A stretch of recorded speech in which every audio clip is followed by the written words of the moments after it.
Γεια σας, είμαι ο Βολίδας. Σήμερα θα μιλήσουμε για τους κατά φαντασίαν ιδεολόγους. Πρώτον, ξεκινάμε από αριστερά. Μια ερώτηση θέλω να κάνω μόνο. Οι κομμουνιστές τραγουδιστές που τραγουδούν σε νυχτερινά κέντρα παίρνουν ίδια χρήματα με τους σερβιτόρους ή στην άσφαλτο κουρσάρος και στο πορτοφόλι χαρός?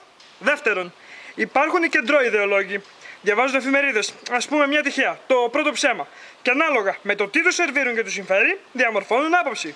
Αυτοί ψήφιζαν Πασόκ, ψηφίζουν ΣΥΡΙΖΑ και μπορούν να ψηφίσουν τον κάθε καμένο. Το καμένος μένανε, έτσι. Τρίτον, υπάρχουν οι δεξιοί. Οι στρατιωτικοί αγαπούν τον στρατό, οι βουλευτές στη Βουλή και τα αφεντικά τον καπιταλισμό. Και ομάδα ποδοσφαίρου να προπονούσαν, κανένας δεν θα έβαζε παίχτη αριστερά. Και φτάνουμε στο τέταρτο, την άκρα δεξιά, όπου λατρεύουν την αρχαία Ελλάδα και έχουν ρηκτών το Μακεδονία ξακουστεί. Δεν θα πω τίποτα για αυτούς, απλά θα θυμηθώ μια φράση του Μεγάλου Αλεξάνδρου. Δεν με ενδιαφέρει η καταγωγή των πολιτών, ούτε η φυλή στην οποία γεννήθηκαν. Τους αντιμετωπίζω όλους με ένα κριτήριο, την αρετή. Για μένα ο καλός ξένος είναι Έλληνας και κάθε κακός Έλληνας είναι χειρότερος από βάρβαρος.